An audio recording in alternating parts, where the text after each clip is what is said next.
बारिश में गरीब बहू के चटपटे पत्ते वाले मोमोज। लीजिए भैया, आपके चटपटे पत्ते वाले मोमोज तैयार हैं। तीखी चटनी थोड़ी और डाल दूं? बारिश के मौसम में तीखा खाने का अपना ही मजा है। झमाझम बारिश हो रही है, आसमान में काले बादल छाए हुए हैं और बिजली कड़क रही है। बारिश से बचने के लिए लोग रंग बिरंगे छाते लेकर नैना के घर की बड़ी सी खिड़की के बाहर खड़े हैं। खिड़की के ऊपर एक तिरपाल टंगा है जिसे पानी की बूंदें टप टप करके गिर रही हैं। अंदर से गरम गरम मोमोज की खुशबू आ रही है। नैना खिड़की पर खड़ी है। वो एक पत्ते पर गर्मा गर्म चटपटे मोमोज ग्राहकों को दे रही है। अरे वाह नैना जी, इस बारिश के मौसम में आपके इन गर्मा गर्म चटपटे पत्ते वाले मोमोज खाकर तो मजा ही आ गया। अरे बिल्कुल सही कहा यार, मैंने तो शहर के बड़े बड़े रेस्टोरेंट में मोमोज खाए हैं, लेकिन वो जो स्वाद इनके मोमोज में है वो कहीं नहीं है। और इनके मोमोज सर्व करने का तरीका बहुत ही यूनिक है। ये लोग प्लेट की जगह ताज़े पत्तों में मोमोज देते हैं। आखिर नैना मोमोज को पत्तों में क्यों देती है और वो इतनी बारिश में अपने घर की खिड़की से चटपटे पत्ते वाले मोमोज क्यों बेच रही है, ये जानने के लिए चलिए कहानी में थोड़ा पीछे चलते हैं। अरे आप थोड़ा जल्दी कीजिए ना, आज वीकेंड है, दुकान पर ग्राहकों की लाइन लगी होगी। आपको दुकान जाने का मन नहीं है क्या? चल तो रहा हूँ, अब इंसान बाथरूम भी नहीं जाएगा क्या? और वैसे भी मैं दुकान नहीं गया तो तुम मुझे चैन से जीने थोड़े दोगे? अच्छा जी, ऐसे बोल रहे हैं जैसे रोज मैं आपको जबरदस्ती दुकान भेजती हूँ। मुझे पता है दुकान जाए बिना तो आपका भी मन नहीं लगता है। अरे तुम दोनों एक दूसरे की टांग खींच चुके हो तो जाकर दुकान खोलो। दुकान में कस्टमर इंतजार कर रहे होंगे। भैया भाभी, माँ बिल्कुल सही कह रही है, दुकान खोलने का टाइम हो गया, आप दोनों जाकर दुकान खोल लीजिए। समीर और नैना दोनों अपनी दुकान पर जाकर दुकान खोलते हैं। दोनों की फास्ट फूड की दुकान थी। दुकान में ग्राहकों की काफी भीड़ थी। चाउमीन, रोल्स, मोमोज और चिकन की महक फैली हुई थी। नैना खाना पका रही थी और समीर काउंटर पर खड़ा था। दुकान में बहुत चहल पहल है और हर कोई खुश है और धंधा जोरों पर चल रहा है। अरे भैया, एक प्लेट हाफ चाउमीन दे दीजिए जल्दी से। अरे और भाभी जी, मुझे तो आपके हाथों के वो स्पेशल मोमोज चाहिए, एकदम चटपटे वाले। जी भैया, अभी लीजिए। आप हमारे रेगुलर कस्टमर हैं, आपको निराश थोड़ी करेंगे। नैना फटाफट से मोमोज स्टीम करके अर्जुन को दे देती है। नैना और समीर हर दिन ऐसे ही गुजारते थे। दुकान पूरी तरह ग्राहकों से भरी हुई थी। कुछ परिवार अपने बच्चों के साथ खाना खा रहे थे। नैना किचन में मोमोज की चटनी के लिए एक तड़का तैयार कर रही थी। समीर जी, मोमोज के तड़के के लिए गैस थोड़ी और तेज करना, भीड़ बहुत है। हाँ नैना, कर रहा हूँ। समीर जैसे ही गैस का वॉल्व घुमाता है, पुरानी गैस पाइपलाइन से अचानक बहुत तेज निकलने लगती है, जिससे पहले कि कोई कुछ समझ पाता कढ़ाई का खौलता हुआ तेल गैस की आंच के कांटेक्ट में आ जाता है और एक बहुत जोरदार धमाका होता है। आग की विशाल लपटें उठती हैं और सेकंड्स में पूरे रेस्टोरेंट को अपनी चपेट में ले लेती। बचाओ समीर! रेस्टोरेंट में भगदड़ मच जाती है। ग्राहक अपनी जान बचाने के लिए दरवाजे की तरफ भागते हैं, लेकिन आग इतनी तेजी से फैलती है कि कई लोग अंदर ही फंस जाते हैं। लोग जान बचाने के लिए चीख रहे होते हैं। कुछ ग्राहकों के कपड़ों में आग लग जाती है। तारा, नैना, बाहर निकलो जल्दी। समीर एक कंबल लेकर आग बुझाने और लोगों को निकालने की कोशिश करता है, लेकिन आग बेकाबू हो चुकी थी। रेस्टोरेंट के अंदर फंसे हुए कुछ लोग बुरी तरह जल जाते हैं और दम घुटने से वहीं गिर पड़ते हैं। यह मंजर बहुत ही खौफनाक था। कोई दमकल बुलाओ जल्दी से। मैंने फोन किया है दमकल को। दमकल की गाड़ियां आती हैं। दमकल आग बुझा चुकी थी। एम्बुलेंस में बुरी तरह जले हुए और मृत लोगों को ले जाया जा रहा था। रेस्टोरेंट पूरी तरह से राख हो चुका था। जिन ग्राहकों की मौत हुई थी और जो घायल हुए हैं, उनके परिवार वाले वहां पहुंच चुके थे और रो रहे थे। तभी भीड़ का ध्यान समीर और नैना की तरफ जाता है, जो जमीन पर बैठे रो रहे थे। लोगों का दुख अब भयंकर गुस्से में बदल गया था। भीड़ का एक आदमी, अरे यही है वो कातिल। इनकी दुकान के घटिया सिलेंडर और लापरवाही की वजह से मेरा जवान बेटा जिंदा जल गया। मारो सालों को। अरे मेरी पत्नी आईसीयू में है। इनके लालच ने कितनों की जान ले ली। अब इन्हें जिंदा मत छोड़ो। पूरी भीड़ समीर, नैना और उनके परिवार पर टूट पड़ती है। लोग समीर को बुरी तरह से पीटने लगते हैं। नैना और सरिता को भी धक्का लगते हैं। सरिता रोते हुए हाथ जोड़कर भीड़ के पैरों में गिर जाती है। भगवान के लिए मेरे बेटे को छोड़ दो, हमने जानबूझकर कुछ नहीं किया, ये एक हादसा था, हमारा भी तो सब कुछ लुट गया। प्लीज छोड़ दीजिए इन्हें, ये मर जाएंगे, हमें माफ कर दीजिए। पुलिस बीच बचाव करके समीर और उसके परिवार को भारी भीड़ के गुस्से से मुश्किल से बचाती है। समीर के चेहरे पर पट्टियां बंधी थी और वो बहुत उदास है। उसके घर के बाहर पुलिस और सरकारी अधिकारी खड़े थे। मोहल्ले के लोग तमाशा देख रहे थे। समीर, तुम्हारे रेस्टोरेंट में हुए हादसे में 2 लोगों की दर्दनाक मौत हुई है और कई लोग गंभीर रूप से घायल होकर अस्पताल में हैं। सर, मैं जानता हूं कि हमारी गलती थी, लेकिन मैं बर्बाद हो चुका हूं। मेरा रेस्टोरेंट भी जल चुका है। तुम्हारी बर्बादी से उन लोगों की जान वापस नहीं आ पाएगी। ऊपर से ऑर्डर है कि उन पीड़ित परिवारों को मुआवजा और घायलों के इलाज का भारी खर्चा तुम्हें उठाना होगा। उसके लिए तुम्हारी सारी प्रॉपर्टी और ये मकान जब्त किया जाता है। सरकार इसे नीलाम करके पीड़ितों को पैसा देगी।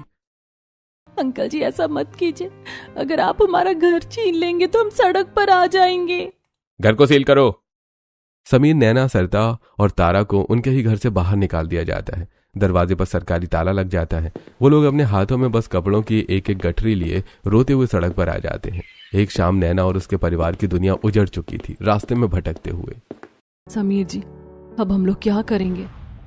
हम लोग और कर भी क्या सकते हैं नैना, हमें घर रेंट पर लेना होगा। समीर एक कमरे को किराए पर लेता है जो काफी छोटा और सीलन से भरा हुआ था। घर की छत एस्बेस्टस की थी जो कई जगह से टूटी थी। जब समीर अपने परिवार के साथ घर में जाता है तब घर में अजीब सी बदबू आती है। छी, ये कैसा घर है? यहाँ तो ठीक से सांस भी नहीं ली जा रही। देखो ये छत, ऐसा लग रहा है जैसे भट्टी में आ गए हो। माँ, मैं इस झोपड़पट्टी में कैसे रहूंगी? घर देखकर एक तरफ तारा नाक सिकोड़ रही थी तो वहीं सरिता की आंखों में आंसू आ जाते हैं। चुप कर तारा, अब हमारे हालात वैसे नहीं रहे, हमें इसी में गुजारा करना होगा। समीर ने जैसे तैसे इस घर का इंतजाम किया है। सरिता तारा को समझा रही थी, तभी नैना झाड़ू उठाकर कमरे की सफाई शुरू करती है। तारा, बुरा वक्त बताकर नहीं आता। हम सब मिलकर हिम्मत रखेंगे तो ये वक्त भी कट जाएगा। आप बस अपना सामान एक किनारे रख दीजिए। नैना घर की साफ सफाई करती है। समीर होटल से खाना खरीद कर लाता है और सभी खाना खाकर सो जाते हैं। रात में अचानक मौसम बहुत खराब हो जाता है। तेज हवाओं के साथ भयंकर बारिश शुरू हो जाती है। एस्बेस्टस की छत पर बारिश की बूंदें तड़ तड़ तड़ करके गिर रही थीं, जैसे पत्थर बरस रहे हों। बारिश की आवाज सुनकर तारा अपने कान बंद कर लेती है। हे भगवान, ये कैसी बारिश है? छत तो ऐसे आवाज कर रही है जैसे अभी टूट कर गिर जाएगी। तभी छत पर दरारों से पानी टप टप टपकने लगता है, पहले एक जगह से फिर दूसरी जगह से। माँ जी, छत टपक रही है, हमारा बचा कुचा सामान भीग जाएगा। समीर जी, जल्दी से बर्तन लाइए। हाँ नैना, मैं लाता हूँ। वो लोग घर के सारे बर्तन, कढ़ाई, कुकर, बाल्टी और गमला उन जगहों पर रख देते हैं जहां से पानी टपक रहा था। लेकिन बारिश इतनी तेज थी कि बाहर का पानी भी दरवाजे के नीचे से अंदर घुसने लगता है। देखते ही देखते पूरे घर में टखनों तक पानी भर जाता है। घर में पानी भरता देखकर सरिता बिस्तर ऊपर करती है। हाय राम, ये कैसी परीक्षा है? हमारा रेस्टोरेंट जल गया, हमारा घर छिन गया और अब कुदरत का कहर। घर में तो पानी भर गया, अब हम कहाँ बैठे? सिर्फ समीर का घर ही नहीं बल्कि पूरी बस्ती का यही हाल था। भारी बारिश और खराब ड्रेनेज के कारण पूरे गांव के घरों में पानी भर गया था। लोग अपने घरों से बाहर निकल रहे थे। गांव के सभी गरीब लोग जिनके घरों में पानी भर गया था वो अपना थोड़ा बहुत सूखा सामान और बच्चों को लेकर अपनी अपनी छतों पर चढ़ गए थे और छतों की शेड की आड़ में खड़े हो गए थे ताकि घर में आए पानी से बच सके। हम सभी ऊंचे बिस्तर के ऊपर चढ़कर बैठ जाते हैं। जब बारिश रुकेगी तब हम पानी को बाहर निकाल देंगे। समीर और उसके परिवार वाले बिस्तर पर घुटनों को मोड़कर एक दूसरे से सटकर बैठ जाते हैं। सरिता और तारा के हाथ में एक छाता था। सभी को बहुत नींद आ रही थी। सरिता और तारा को भी नींद आ रही थी तो वो दोनों बैठे बैठे ही झपकी ले रही थी, जबकि नैना और समीर बारी बारी से पानी से भरे बर्तन खाली करते हैं।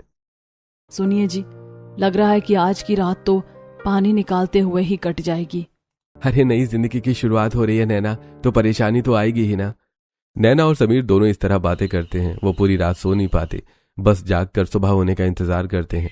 सुबह बारिश रुक चुकी थी। घर में जमे पानी को नैना और तारा बाल्टियों से बाहर निकाल रही थी। समीर उदास और थका हुआ था। वो मुंह हाथ धोकर अपने कपड़े बदल रहा था। समीर जी, आज आप काम ढूंढने जा रहे हैं ना?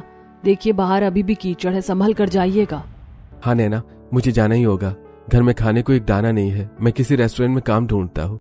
समीर बाहर जाता है। वो एक रेस्टोरेंट से दूसरे रेस्टोरेंट में काम ढूंढता है।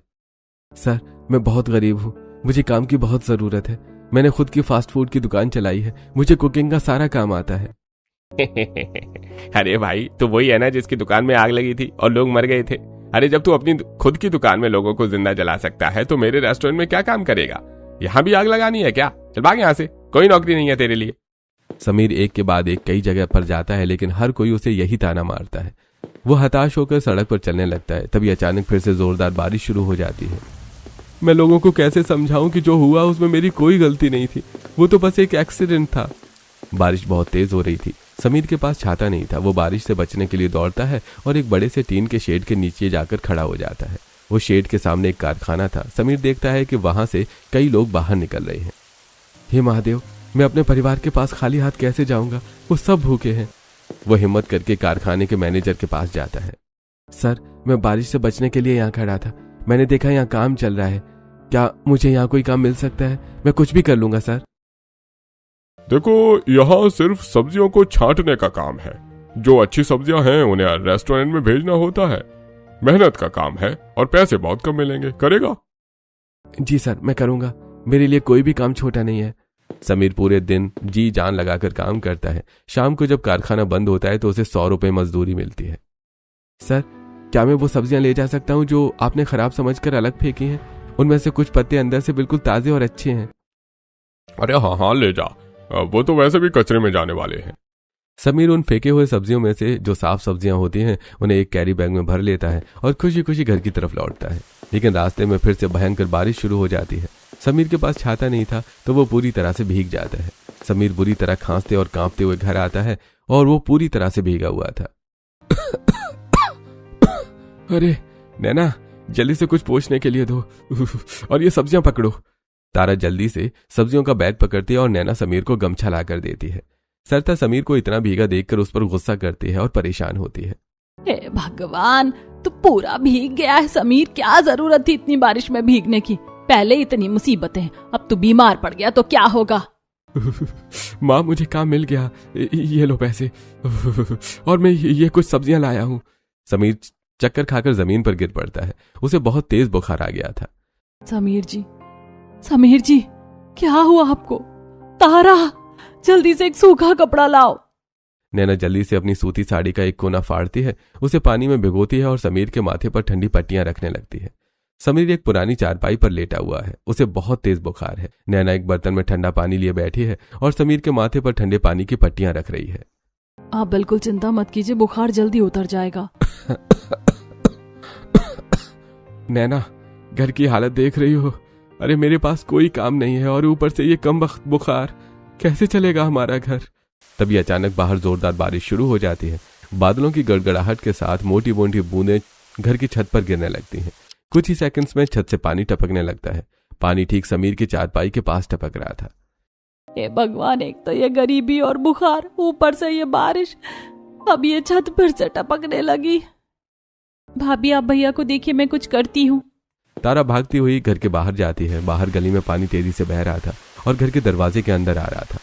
तारा बारिश में पूरी तरह भीग जाती है और वो जल्दी जल्दी घर के बाहर पड़े हुए ईंटों को लेती है और दरवाजे के सामने कुछ ईंटें लगाती है और पुराने फटे हुए कपड़ों को ईंटों के बीच फंसा देती है ताकि गली का गंदा पानी घर के अंदर ना आ सके।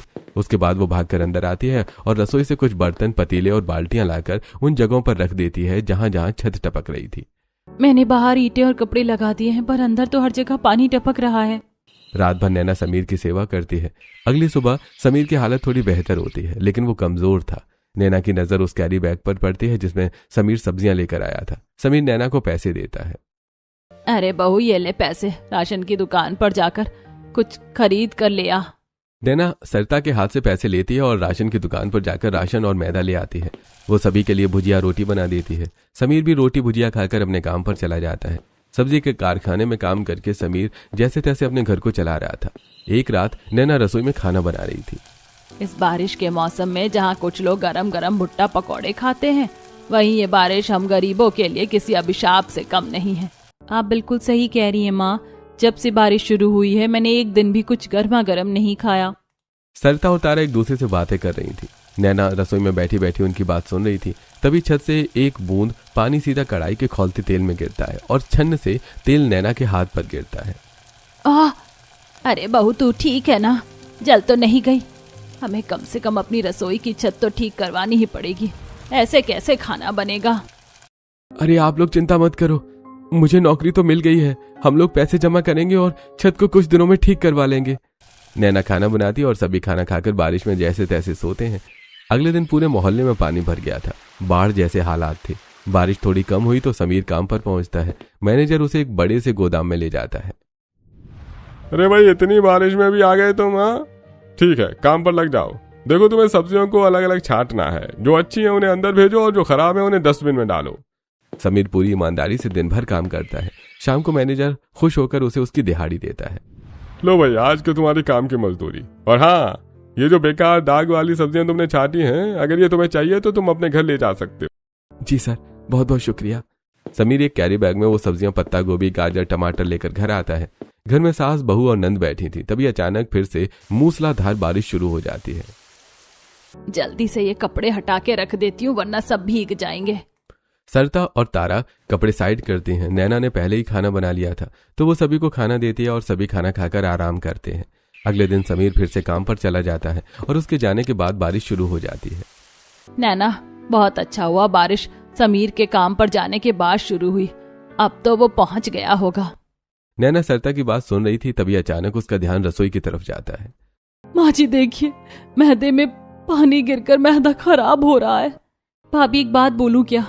बाहर इतनी तेज बारिश हो रही है, मेरा तो मोमोज खाने का बड़ा मन कर रहा है। काश आपके हाथों के चटपटे मोमोज होते। अगर हमारी दुकान होती ना तो अभी तक मैं दुकान जाकर मोमोज खा भी चुकी होती। तारा की बात सुनकर नैना और सरता दोनों मुस्कुराती हैं। नैना गीले मैदे और समीर की लाई हुई सब्जियों को देखकर कहती है, अरे ऐसी बात है तो मैं अभी मोमोज बना देती हूँ। मैदा तो गीला हो ही गया है, उसे गूंथ लेते हैं और इन सब्जियों से मोमोज बनाते हैं। नैना बहुत ही बारीक तरीके से पत्ता गोभी गाजर और प्याज काट रही थी। तारा एक बर्तन में सोयाबीन भिगो रही है। सरता गीले मैदे को अच्छे से गूंथकर छोटी छोटी लोइयां बेल रही थी। नैना सब्जियों में चटपटे मसाले डालकर मिलाती है और उन्हें भरकर मोमोज का सुंदर शेप देती है। मोमोज तैयार करने के बाद नैना मोमोज की चटनी बनाती है। मोमोज तो बन गए तारा, अब मैं तीखी लाल मिर्च और लहसुन वाली चटनी बनाती हूँ। हाँ अभी जल्दी कीजिए, मुझसे तो रुका ही नहीं जा रहा। मोमोज स्टीम होने लगते हैं। बारिश की ठंडी हवाओं के साथ मोमोज और लहसुन की तीखी चटनी की खुशबू घर की खुली खिड़की से बाहर गली में फैलने लगती है। बाहर बारिश से बचने के लिए कुछ लोग नैना के घर के बाहर छज्जे के नीचे खड़े थे। खुशबू उनके नाक तक पहुंचती है। अरे वाह भाई, इनके घर से कितनी अच्छी टेस्टी मोमोज की खुशबू आ रही है। मुझे तो बड़ी तेज भूख लग रही है। भाभी देखिए ना, ये जो लोग बाहर खड़े हैं, इन्हें हमारी मोमोज की खुशबू से भूख लग गई। बेचारे ललचा रहे हैं। अरे खुशबू तो अच्छी लग रही है यार। ऐसे बारिश के मौसम में गर्मा गर्म चटपटे मोमोज मिल जाते तो मजा आ जाता। अगर ये लोग बचते हैं तो मैं ही खरीद लेता। तारा बाहर खड़े लोगों की बातें सुनकर नैना को बताती है। नैना जब उसकी बातें सुनती है तब वो हिम्मत करके खिड़की खोलती है। सुनिए भैया, क्या आप लोगों को मोमोज खाने हैं? अगर आपको मोमोज खाने हैं तो मैं आप लोगों को दे सकती हूँ। ये 50 रुपए की प्लेट है। हाँ बहन जी, क्यों नहीं, मुझे दे दीजिए ना। अरे हाँ बहन जी, मुझे भी चाहिए। आप एक काम कीजिए, 2 प्लेट मोमोज दे दीजिए। ये लीजिए पैसे। नैना मोमोज के पैसे अंदर लेकर आती है, लेकिन मोमोज देने के लिए उनके पास कोई बर्तन नहीं था, जिसे देखकर नैना परेशान हो जाती है। अरे तारा, प्लेट तो है ही नहीं। घर में सारे बर्तन तो पानी रोकने के लिए लगा रखे हैं। अब मैं मोमोज दूं किसमें? नैना की बात सुनकर तारा के दिमाग में एक आइडिया आता है। भाभी आप टेंशन मत लो, हमारे घर के पीछे केले के पत्तों का बागान है ना, मैं एक काम करती हूँ, पत्ते तोड़कर लाती हूँ। तारा चाकू और छाता लेकर तेज बारिश में पीछे जाती है और केले के हरे भरे पत्ते काट कर लाती है। वो उन्हें धोकर छोटे टुकड़ों में काटती है और दोने बना लेती है। नैना उन पत्तों पर गर्मा गर्म मोमोज और तीखी चटनी डालकर खिड़की से ग्राहकों को पत्ते वाला चटपटा मोमोज देती है। माँ जी, मैंने लोगों को मोमोज बेच तो दिए हैं, लेकिन मुझे समझ नहीं आ रहा कि इन्हें मेरे मोमोज पसंद आएंगे भी या नहीं। बहू, तेरे हाथ के मोमोज लाजवाब होते हैं तो इतनी चिंता क्यों कर रही है? बाहर मूसलाधार बारिश हो रही थी। लोग रंग बिरंगे छाते खोलकर खड़े हैं। कुछ लोग बिना छाते के हैं जो दूसरों के छाते के नीचे घुसे हैं। सबके एक हाथ में केले के हरे पत्ते का दोना है, जिस पर से सफेद मोमोज की भाप उड़ रही है। ठंडी बारिश की बूंदें गिर रही हैं और लोग सी करते हुए तीखे मोमोज खा रहे हैं। यह नजारा बहुत अद्भुत है। अरे वाह, क्या यूनिक तरीका है सर्व करने का। भाई पत्तों में चटपटे गर्मा गर्म मोमोज, आहा, मजा आ गया। हाँ भैया, प्लास्टिक के प्लेट्स यूज करने से वातावरण को भी नुकसान पहुंचता है, इसीलिए मैं पत्तों में मोमोज देती हूँ। रवि और ऋतिक को मोमोज खाता देखकर शेड के नीचे और भी लोग आ जाते हैं और मोमोज मांगते हैं। देखते ही देखते घर के सारे मोमोज बिक जाते हैं। समीर काम से लौट कर आता है। घर में सन्नाटा था, लेकिन मोमोज की महक अभी भी है। वो टेबल पर रखे 10, 20 और 50 के नोट देखता है। तारा, नैना और सरता मिलकर पैसे गिन रही थी। अरे इतने सारे पैसे ये कहां से आए? अरे भैया देखिए, हमारी भाभी ने घर बैठे बैठे मोमोज बेच दिए। क्या बोल रही हो तुम? मोमोज बेच दिए? अरे बेटा, बारिश के पानी की वजह से मैदा भीग गया था तो बहू ने सोचा मोमोज बना देती हूँ। अब मोमोज की खुशबू से बाहर खड़े लोगों को भूख लग गई तो बहू ने सोचा क्यों ना इसे बेच दें। तो बेचते बेचते हमारे सारे मोमोज बिक गए और हमें तो खाने के लिए एक पीस भी नहीं मिला। अरे नैना, ये तो बड़ा अच्छा बिजनेस है। अगर तुम्हें ये बिजनेस चलाने का मन है तो ऐसे ही करो, मुझे कोई दिक्कत नहीं है। अगले दिन सुबह फिर बारिश होने लगती है। बहू देख, सुबह से बारिश हो रही है, जल्दी से मोमोज बना ले, आज फिर बेचेंगे। नैना मोमोज बना देती है। तारा बाहर जाकर आवाज लगाती है, हम अपने घर से चटपटे मोमोज बेचते हैं, क्या आपको खाना है? लोग आते हैं। कुछ लोग छाता लेकर आए थे तो कुछ नैना के घर के शेड के नीचे बारिश से बचने के लिए खड़े थे। लीजिए भैया, आपके चटपटे पत्ते वाले मोमोज तैयार है। तीखी चटनी थोड़ी और डाल दूं? बारिश के मौसम में तीखा खाने का अपना ही मजा है। अरे वाह नैना जी, इस बारिश के मौसम में आपके इन गर्मा गर्म चटपटे पत्ते वाले मोमोज खाकर तो मजा ही आ गया। अरे बिल्कुल सही कहा यार, मैंने तो शहर के बड़े बड़े रेस्टोरेंट में मोमोज खाए हैं, लेकिन जो स्वाद इनके मोमोज में है वो कहीं नहीं है। और इनका मोमोज सर्व करने का तरीका बहुत ही यूनिक है। ये लोग प्लेट की जगह ताजे पत्तों में मोमोज देते हैं। बारिश हल्की होती है, लोग मोमोज खाकर चले जाते हैं, लेकिन कुछ दिन बाद एक दिन भी बारिश नहीं होती। नैना मायूस होकर खिड़की से बाहर देखते हुए कहती है, आज बारिश नहीं हुई तो लोग भी नहीं आए, मोमोज बच गए। रुकिए भाभी, मैं कुछ करती हूँ। तारा एक पत्ते पर बड़ा बड़ा लिखती है गर्मा गर्म चटपटे पत्ते वाले मोमोज और उसे घर के बाहर टांग देती है, जिसे पढ़कर कुछ लोग आ जाते हैं और मोमोज खाते हैं। लेकिन बारिश की वजह से मोमोज की जैसी बिक्री पहले हुई थी वैसी नहीं होती। रात में जब समीर घर आता है तब, क्या बात है नैना, आज बिक्री नहीं हुई है क्या? नहीं जी, आज तो बिक्री ठीक से हुई नहीं, काफी सारे मोमोज तो बच गए हैं। नैना, जब हमारे मोमोज लोग खा रहे हैं और पसंद कर रहे हैं तो क्यों ना हम लोग एक ठेला लगा लें? चौराहे पर लगाएंगे तो बहुत लोग आएंगे और जो मोमोज बच गए हैं उसे हम लोग खा लेते हैं। हाँ बेटा, आइडिया तो अच्छा है। वैसे भी मोमोज बेचकर जो पैसे की कमाई हुई है वो हमारे पास है। सब्जियां तो वैसे भी तेरे कारखाने से ही आ जाती थी मुफ्त में, तो काफी पैसे तो बचे हैं जिससे हम लोग एक ठेला खरीद सकते हैं। अरे नैना, तुम परेशान मत हो, मैं कल सुबह ही एक ठेला खरीद कर ले आऊंगा। चलो अभी हम मोमोज खाते हैं, बहुत भूख लगी है। समीर की बातें सुनकर नैना खुश हो जाती है। पूरा परिवार बैठकर पत्तों वाला चटपटिया टेस्टी मोमोज खाता है। अगले दिन समीर एक सुंदर सा ठेला खरीद कर ले आता है। तारा और समीर मिलकर ठेले को सजा देते हैं। फिर नैना ठेले में मोमोज सजाकर चौराहे पर जाकर अपना ठेला लगाती है। रवि अपने दोस्तों के साथ नैना के ठेले पर जाता है। अरे वाह, आपने खिड़की छोड़कर अपना ठेला शुरू कर दिया। जी, आप सभी को मेरे हाथ के मोमोज पसंद आ रहे थे तो मैंने सोचा कि ठेला लगा लेती हूँ। बहुत अच्छा किया आपने जो ठेला लगा लिया, क्योंकि हम लोग तो आपके घर के वहाँ जा नहीं पाते थे और हमें मोमोज खाने को मिलता ही नहीं था। चलिए अब हमें पत्ते वाले चटपटे मोमोज खिला दीजिए। नैना प्लेट में रवि को चटपटे मोमोज देती है। रवि और उसके दोस्त मोमोज खा ही रहे थे कि तभी अचानक फिर से तेज बारिश शुरू हो जाती है। ग्राहक भागने लगते हैं। रुकिए भैया। वो ठेले के नीचे से एक बड़ी नीली तिरपाल और 4 मजबूत बांस निकालती है। समीर की मदद से वो तुरंत ठेले के चारों तरफ बांस गाड़ कर ऊपर तिरपाल तान देती है। अब ठेले के सामने एक सुंदर सा शेड बन गया था। ग्राहक बारिश से बचकर आराम से शेड के नीचे खड़े होकर पत्ते वाले मोमोज का लुत्फ उठा रहे थे। देखते ही देखते नैना का पत्तों वाला चटपटे मोमोज का ठेला अच्छा चलने लगता है। एक दिन जब नैना मोमोज बेचकर घर आती है तब, भाभी आप आ गई। मैंने कल मोमोज बेचने के लिए केले के पत्ते के दोने तैयार कर दिए हैं। तारा, अब तुम्हें केले के पत्ते के दोने थोड़े ज्यादा ही तैयार करने होंगे, क्योंकि अब हमारी बिक्री अच्छी हो रही है। नैना अपनी मनी बॉक्स अपने घर वालों को दिखाती है। सभी पैसे देखकर खुश होते हैं। ऐसे ही दिन गुजरते हैं। एक दिन नैना के मोमोज के ठेले पर अच्छी भीड़ थी। तभी लड़के लड़कियों का एक ग्रुप वहां आता है। एक लड़की मोमोज खा रही थी। अरे तू भी खा लेना, क्या ड्रामा कर रही है, मोमोज ही तो हैं। हाँ यार, मोमोज खाने का मन तो हमारा भी करता है, लेकिन ये मैदा बिल्कुल भी हेल्थ के लिए अच्छा नहीं होता। मुझे तो पसंद नहीं है। काश कुछ हेल्दी सा होता तो मैं खा भी लेती। नैना रोहिणी की ये बात बहुत ध्यान से सुन रही थी। दुकान बंद करके घर आने के बाद वो रात भर इस बारे में सोचती हैं। अगले दिन वो मोमोज बनाते समय कुछ अलग चीज भी बना रही थी। अरे बहू, ये क्या है, कोई नया आइटम बना रही है क्या? नहीं माँ जी, ये तो मोमोज ही हैं, पर ये पत्तों वाले मोमोज हैं। नैना ने पत्ता गोभी के बड़े बड़े पत्तों को हल्का उबाल कर नरम कर लिया था। फिर मैदे की जगह उन पत्तों के अंदर ही मोमोज की स्टफिंग भरकर उन्हें स्टीम किया। तारा, मेरी टेस्टिंग चूहा, जल्दी से टेस्ट करके बताओ कि ये पत्ते वाले मोमोज कैसे बने हैं। नैना की बात सुनकर तारा मुस्कुराते हुए पत्ते वाले मोमोज ट्राई करती है। वो मोमोज खाकर आंखें बंद करते हुए उसके स्वाद में खो जाती है। वाह भाभी, ये तो लाजवाब है, ये तो सभी को पसंद आने वाले हैं। तारा, तू तो सच में नैना की टेस्टिंग चूहा निकली। सरिता की बात सुनकर सभी हंसने लगते हैं। नैना अपने मोमोज का थैला लेकर चौराहे पर जाती है। शाम को वही जिम वाली लड़कियां फिर से वहां से गुजरती हैं। सुनिए, आज आपके लिए कुछ खास है। रोहिणी और उसकी दोस्त नैना के ठेले पर आती है। आप तो रोज ही पत्ते में देती हैं, इसमें क्या नया है? नहीं नहीं, आज कुछ अलग है, देखिए तो। अरे तो मैदे का नहीं बना है। हाँ, ये पत्ता गोभी का बना है, एकदम हेल्दी, बिना मैदे का। अरे वाह, आज तो मैं भी मोमोज खा पाऊंगी। दीदी, आप ये चटपटे पत्ते वाले मोमोज दे दीजिए। नैना रोहिणी और उसके सारे जिम वाले दोस्त को चटपटे पत्ते वाले मोमोज देती है। तभी बारिश शुरू हो जाती है। रोहिणी और उसकी दोस्त छाते में और बाकी के लोग शेड के नीचे खड़े होकर मोमोज खाते हैं। वो सभी हेल्दी मोमोज खाते हैं और नैना के फैन हो जाते हैं। नैना का बिजनेस अब पहले से ज्यादा अच्छा चलने लगा था। एक रात नैना जब घर जाती है तब एक काम क्यों नहीं करते जी आप वो सब्जियों की फैक्ट्री की नौकरी छोड़ दीजिए। हम लोग एक और ठेला खोल लेते हैं। मैं एक ठेले को संभाल लूंगी, आप दूसरे को संभाल लेना। हाँ नैना, बात तो सही है, हम लोग ऐसा कर सकते हैं। दोनों 2 ठेले लगा लेते हैं। दोनों में लोग आते हैं। एक कपल समीर के ठेले पर मोमोज खा रहा था। वो नैना और समीर को देखकर उनसे पूछते हैं, क्या आप लोग कपल हैं? एक दूसरे का इतना साथ देते हैं। आप जैसे कपल तो मैंने कभी नहीं देखे। आपको देखकर तो लोगों को इंस्पिरेशन लेनी चाहिए।